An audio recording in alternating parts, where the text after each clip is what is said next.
नमस्कार, आदाब। मैं हूं अबुल नसर इकबाल। दोस्तों, कैसरगंज सीट ये वही सीट है जहां से बृजभूषण शरण सिंह के बेटे को टिकट दिया है भारतीय जनता पार्टी ने। देखिए कितनी बड़ी सजा दी है। और अब मैं आपसे एक सवाल पूछना चाहता हूं कि बृजभूषण शरण सिंह का टिकट काट के उनके बेटे को टिकट देना क्या वास्तव में कोई सजा है? पहले तो इस बात का आप जवाब जरूर लिखिएगा मुझे। और अब दूसरी बात पर आता हूं। जो रिएक्शंस आ रहे हैं, उन महिला पहलवानों के भी रिएक्शंस आए। और आखिर भारतीय जनता पार्टी की ऐसी क्या मजबूरी थी कि प्रधानमंत्री हर मंच से चीख चीख कर परिवारवाद के खिलाफ बोलते हैं। सिर्फ गांधी परिवार का परिवारवाद उनको दिखता है, लेकिन यह परिवारवाद भारतीय जनता पार्टी को नहीं दिखता है। इस परिवारवाद से पूरी तरह से मुंह मोड़ लिया भारतीय जनता पार्टी के नेताओं ने, खासतौर से प्रधानमंत्री ने। क्योंकि प्रधानमंत्री इस वक्त सर्वे सर्वा हैं पार्टी के, पार्टी का नाम भी नहीं लेते हैं। अब तो वो सिर्फ मोदी सरकार की बात करते हैं, मोदी की गारंटी की बात करते हैं, मोदी के वादे की बात करते हैं। तो आज मैं यहां पर पार्टी का नाम नहीं लूंगा, लेकिन सिर्फ प्रधानमंत्री नरेंद्र मोदी का नाम लूंगा। और मैं कहूंगा कि इस दबाव के आगे, बृजभूषण शरण सिंह का जो दबाव था, उसके आगे प्रधानमंत्री नरेंद्र मोदी नतमस्तक हो गए। पूरी की पूरी पार्टी को उन्होंने नतमस्तक कर दिया। बृजभूषण शरण सिंह का टिकट काटा।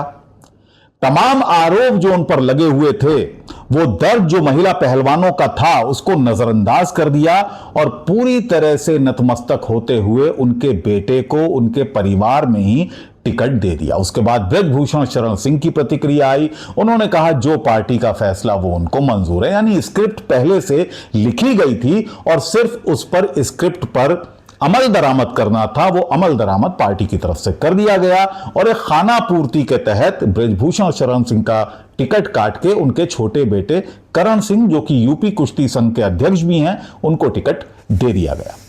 अब एक सवाल जो मैंने आपसे पूछा कि क्या वाकई ये सजा है, इसको आप जरूर लिखिएगा।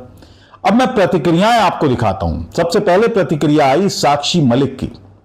दोस्तों, महिला पहलवानों के आरोप आपको याद होंगे।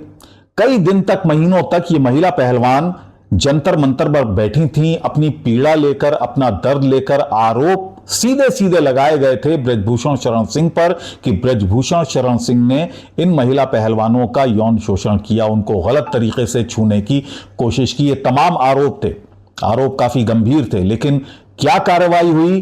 कार्रवाई हुई जीरो। बल्कि उस समय जब बृजभूषण शरण सिंह पर यह आरोप लगे थे तो बृजभूषण शरण सिंह और ज्यादा एग्रेसिव हो गए थे। आपको तस्वीरें याद होंगी जब एक महिला रिपोर्टर का उन्होंने माइक तक तोड़ दिया था। एक सवाल पर, एक पत्रकार के सवाल पर वो धमकाने लगे थे। बल्कि वो रिपोर्टर को नहीं धमका रहे थे, उस पत्रकार को नहीं धमका रहे थे, बल्कि वो धमका रहे थे प्रधानमंत्री नरेंद्र मोदी को। पार्टी आला कमान को धमका रहे थे कि कौन काटेगा मेरा टिकट, तुम काटोगे मेरा टिकट। वो याद होगा आपको। मैं दिखा देता हूं कि किस तरह से एग्रेसिव होकर उन्होंने उल्टे सवाल करना शुरू कर दिए थे पत्रकारों से। मिल रहा है, कौन काट रहा है उसका नाम बताओ। बृजभूषण जी काटोगे आप? नहीं, सोशल मीडिया में काफी काम चल रहा है। काटोगे आप? आपका नाम नहीं है उसमें। काटोगे? बृजभूषण काट लेना। तो ये देखा आपने, इसमें वो साफ कह रहे हैं कि किसी की हिम्मत नहीं कि उनका टिकट काट दे। अब सवाल यह है कि आखिर भारतीय जनता पार्टी की ऐसी क्या मजबूरी थी कि इतने गंभीर आरोपों के बावजूद बृजभूषण शरण सिंह के परिवार में ही टिकट रहा। यानी दबदबा बृजभूषण शरण सिंह का पार्टी ने भी माना, प्रधानमंत्री नरेंद्र मोदी ने भी माना और सब उसके सामने झुक गए। अब जो प्रतिक्रियाएं आ रही हैं वो जरा मैं आपको बता दूं।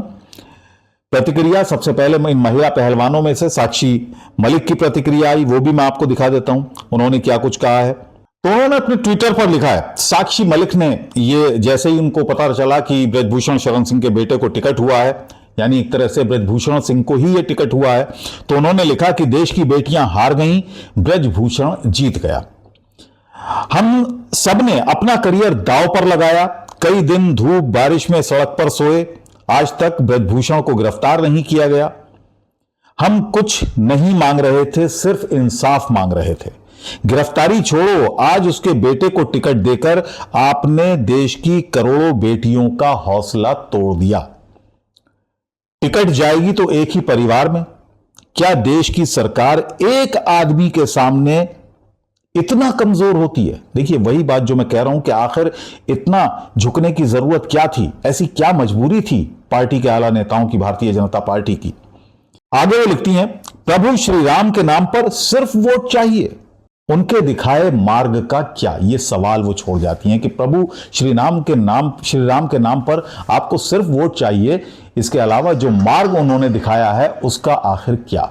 और इसको टैग भी किया है उन्होंने, विनेश फोगाट को टैग किया है और बजरंग पूनिया को भी टैग करते हुए ये ट्विटर हैंडल पर अपने उन्होंने डाला है। बहुत सारे सवाल उठ रहे हैं। सवाल सबसे बड़ा ये उठ रहा है कि आखिर इतना लंबा इंतजार क्यों, और इतने लंबे इंतजार के बाद आखिर भारतीय जनता पार्टी को बृजभूषण शरण सिंह के परिवार में ही टिकट देना पड़ गया। सीट जीतने के लिए उन महिला पहलवानों के दर्द को नजरअंदाज किया गया जो कई दिनों तक भूखे प्यासे सड़कों पर बैठी थीं, अपना दर्द रो रो कर बयान कर रही थीं, लेकिन सरकार को नजर नहीं आया, भारतीय जनता पार्टी के आला नेताओं को नजर नहीं आया, प्रधानमंत्री को, गृह मंत्री को नजर नहीं आया कि वो महिला बेटियां आखिर क्या चाहती थीं। वो कुछ नहीं चाहती थीं, वो सिर्फ इंसाफ चाहती थीं, जैसा कि साक्षी मलिक ने भी लिखा है। अब मैं आपको कुछ और रिएक्शन बताता हूं। रिएक्शन आया जयराम रमेश की तरफ से, कांग्रेस पार्टी के नेता हैं। उन्होंने लिखा है, एक्स पर ही लिखा है कि अब उन्होंने कई महिला पहलवानों से यौन शोषण के आरोपी बृजभूषण शरण सिंह को सम्मानित करते हुए उसके बेटे को टिकट दिया है। यह एक ऐसी पार्टी है जिसका मकसद सिर्फ और सिर्फ सत्ता में बने रहना है, चाहे इसके लिए किसी भी हद तक क्यों ना गिरना पड़े। दोस्तों, इसके अलावा राहुल गांधी ने भी कुछ दिन पहले सवाल उठाया था। उन्होंने क्या सवाल उठाया था वो भी मैं आपको बताता हूं। उन्होंने कहा था कि कैसरगंज से कर्नाटक और उन्नाव से उत्तराखंड तक, यानी वो तमाम जगहों के नाम लिए थे जहां पर महिला उत्पीड़न हुआ। कैसरगंज का नाम इसलिए क्योंकि बृजभूषण शरण सिंह वहां से आते हैं। तो कैसरगंज से कर्नाटक और उन्नाव से उत्तराखंड तक बेटियों के गुनाहगारों को प्रधानमंत्री का मूक समर्थन देश भर में अपराधियों के हौसले बुलंद कर रहा है। ये राहुल गांधी ने सवाल उठाए थे। दोस्तों, अब सवाल तो बहुत सारे उठ रहे हैं। इस टिकट बंटवारे को लेकर भी सवाल उठ रहे हैं कि कैसे एक ऐसे आरोपी को टिकट दे दिया जिस पर काफी गंभीर आरोप हैं, उसके बेटे को टिकट दे दिया। लेकिन मैं कुछ सवालों के साथ आपको छोड़ जाता हूं और उस पर आप जरूर सोचिएगा। हो सकता है भारतीय जनता पार्टी ये सीट जीत भी जाए, कैसरगंज की सीट जीत भी जाए, लेकिन एक बड़ा नुकसान भारतीय जनता पार्टी ने किया है, और वो किया है देश का, देश की बेटियों का, देश की बेटियों के हौसले का।